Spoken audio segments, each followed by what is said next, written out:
Hello, everybody. Welcome back to. Oop, that's the soundboard. To the comprehensive yet informal study of Kant's critique of pure reason. Um, if you're here at this point, you know what it is, and you know that we've been in the transcendental logic, and you know that we're quite far in it, and we're getting to some really interesting stuff. We actually just got past a really interesting section that had to do with transcendental schema, and if you've never heard that and you don't know what that is, go back and watch it and just watch. Make sure you're caught up.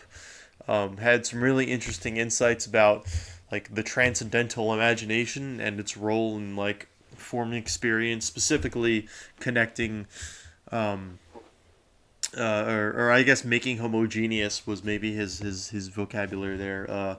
It's kind of just concepts and their corresponding uh, objects and representations. So that was all very interesting, very insightful. Unlike our predictions, we thought it was going to be lots of rehashing, but it provided lots of detail and lots of insight and lots of just new pieces in the Kantian theoretical framework.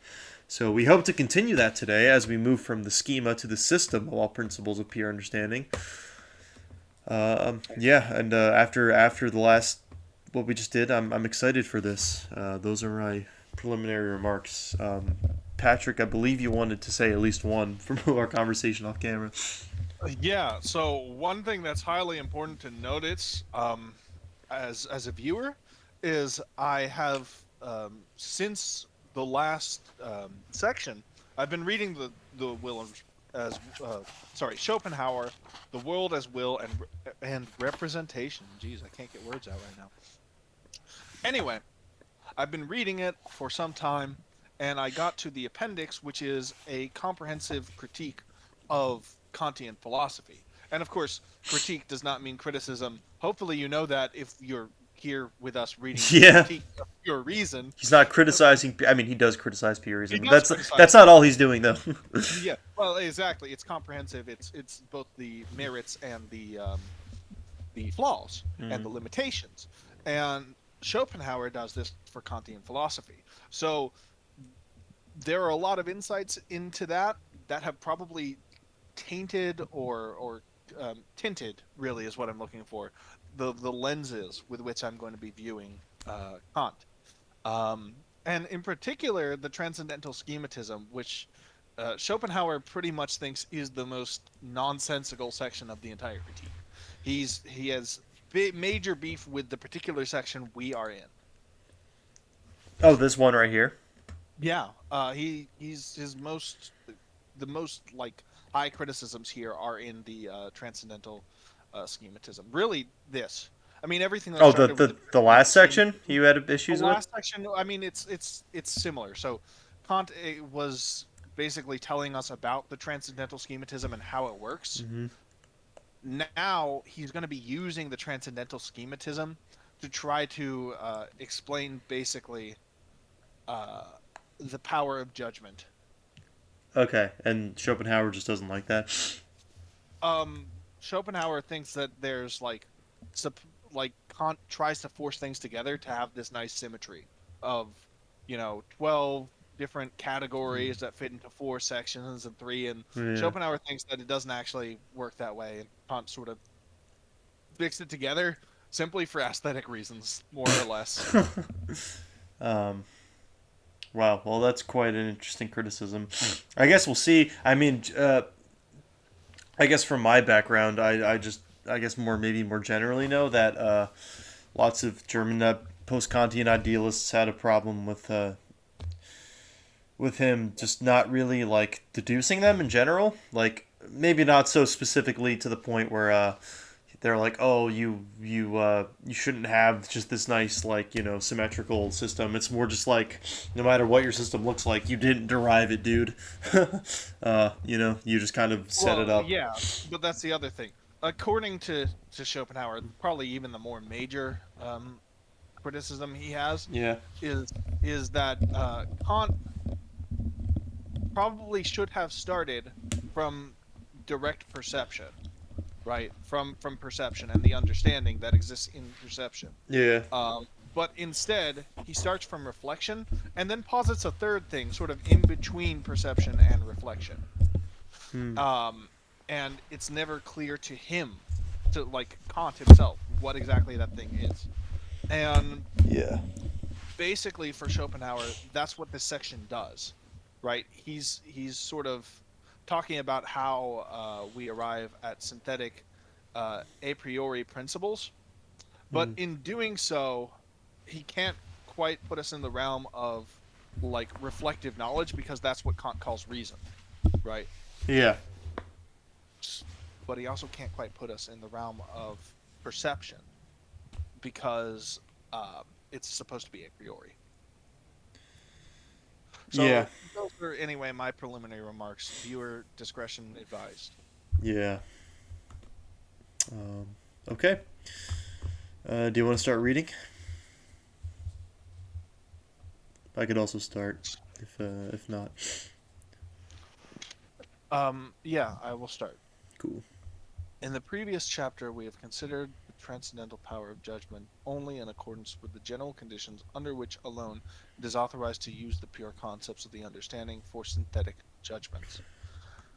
Now our task is to exhibit in systematic combination the judgments that the understanding actually brings about a priori, subject to this critical warning, for which our table of the categories must doubtless give a natural and secure guidance.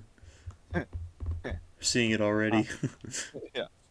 For it is precisely these whose relation to possible experience must constitute all pure cognition of the understanding a priori, and whose relation to sensibility in general will, on that very account, display all transcendental principles of the use of the understanding completely and in a system. Yeah, yeah. I'm seeing this like. Yeah, I can see why he's framing it as a very like aesthetic thing, especially in this last sentence. I think. Um, Um, yeah, I mean, uh, yeah. it will display all transcendence principles completely and in a system. Hmm. But let's give Kant the benefit of the doubt. Let's see just how he does that. Um, I suppose I'll pick up.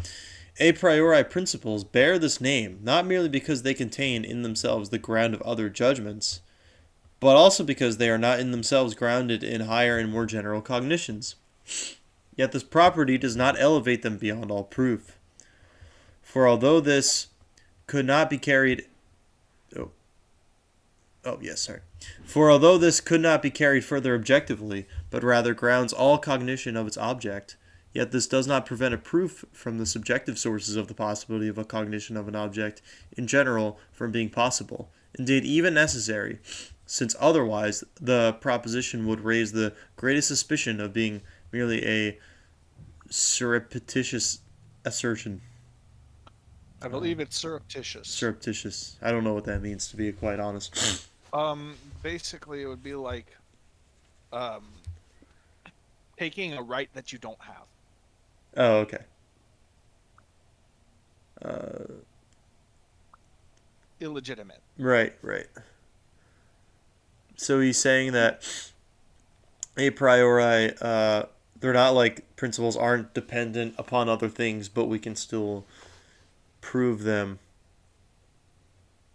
from a subjective source of cognition. Or, uh, Um, or no, does not well, prevent. I think most of this is simply the claim that you know, so Spinoza, for instance, would take a lot of propositions to be axiomatic Right, that Kant would not. right. Right. He would say that we need to demonstrate, for instance, causality. Yeah. So Um, that's, I think, basically what this is about. The application of like cause is valid without any further yeah. proof would be surreptitious. Okay. Makes sense to me. Uh, do you want to pick up here? Yeah. Second, we limit ourselves merely to those principles that are Sorry. related to the categories. The principles of the transcendental aesthetic, therefore, according to which space and time are the conditions of the possibility of all things as appearances, as well as the restriction of these principles, namely, that they cannot be related to things in themselves, and do not belong within our confined field of investigation. Likewise, the mathematical principles do not constitute any part of this system, since they are drawn from intuition, not from the pure concept of the understanding. Yet their possibility, since they are likewise synthetic a priori judgment, necessarily finds a place here, not in order to prove their correctness and apodictic certainty, which is not at all necessary, but only to make comprehensible and deduce the possibility of such evident cognitions a priori. Okay. It's not clear to me what Kant is doing right now. He seems to be isolating the principles of the pure understanding away from like anything that could come from intuition. Um, at least that's Okay, like directly what he's doing. And if you mean like I what don't. his strategy is, I don't really know No, like what he's setting up I here. still haven't. I still haven't grasped what a principle of the pure understanding is. I get how you need a schema, Uh right? huh. Or he thinks we need a schema to make a synthetic a priori judgment. Yeah, But what exactly is a principle of the pure understanding? I'm pretty sure that's just like like Well, the. he says the pure concept of the understanding, I'm pretty because sure the the. I'm pretty sure those are just the categories. I can confirm. Um, but he says the pure concept of the understanding. What is the pure concept of the understanding? It's like singular. uh, yeah, that's interesting. I actually didn't pick up on that. The fact that it was singular. I've kind of just gotten so used to the like concept of the understanding that I've always assumed that that was just like the categories. Unless he means like it's supposed to relate to like a single one out of the 12 categories. That's possible, but it And doesn't if he's seem. talking about mathematics, do you think he's referring to unity? I think with mathematics, he's just talking about how these are ultimately derived from, again, Intuition, right? But whatever it is he's doing, because I'm still not super clear on just basically what he's doing right now. hmm, Like, I'm a little lost. yeah.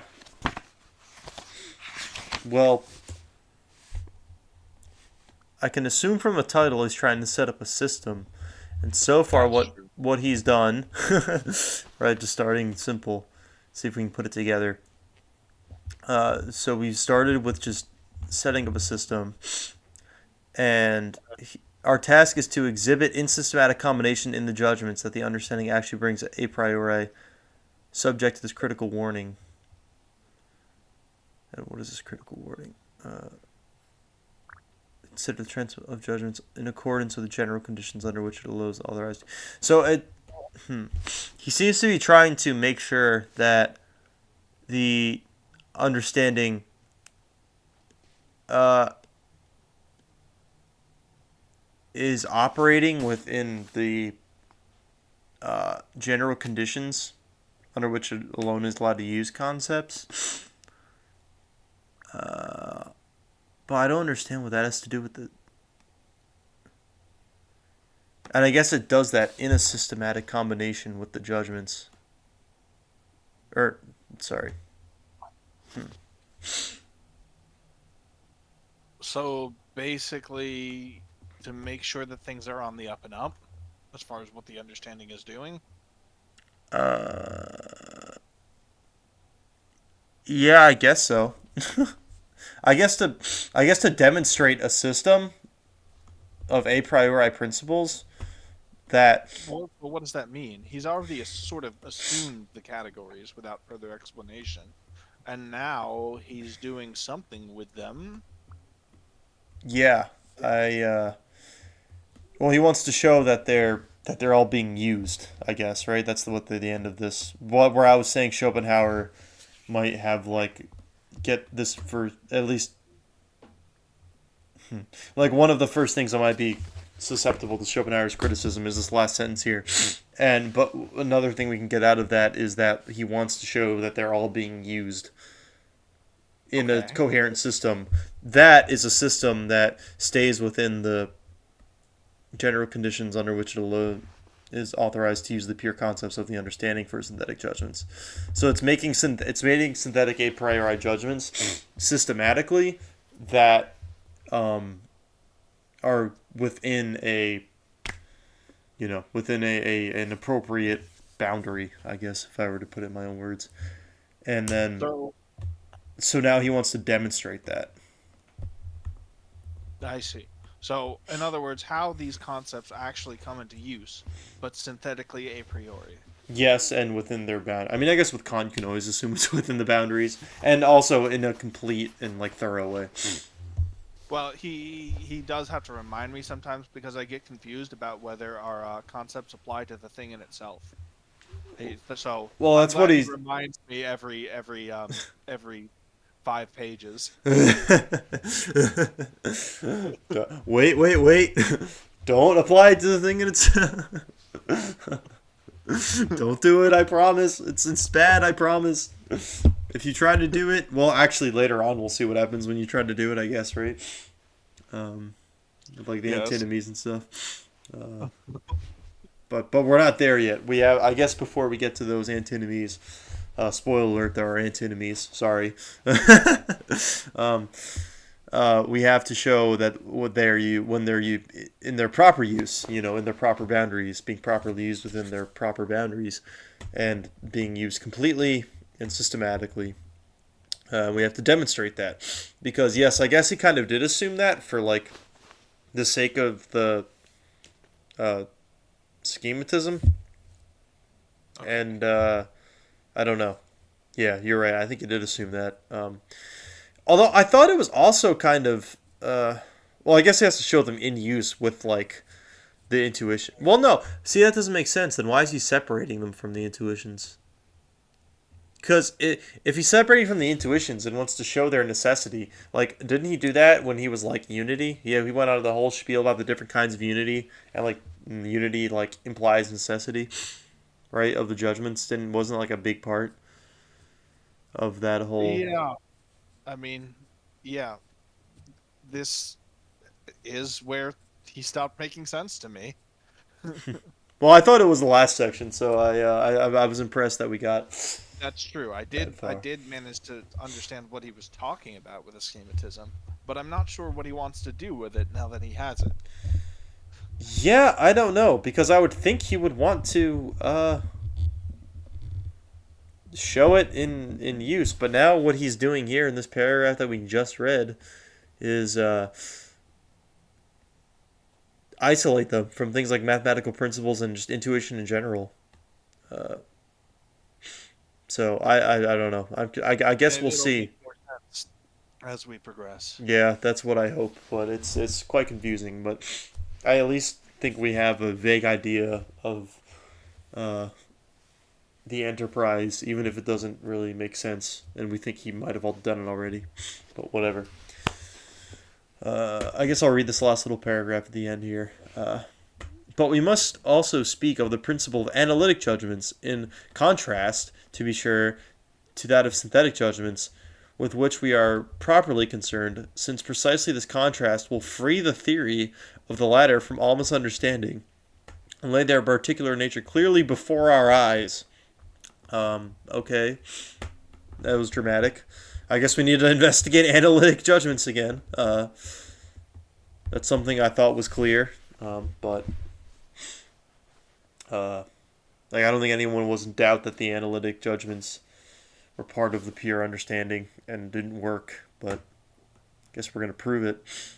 Um, so Yeah, do you want to read this the beginning of the section, this new section that we're in, on the supreme principle of all analytic judgments? I will, but do you want to separate this? Um,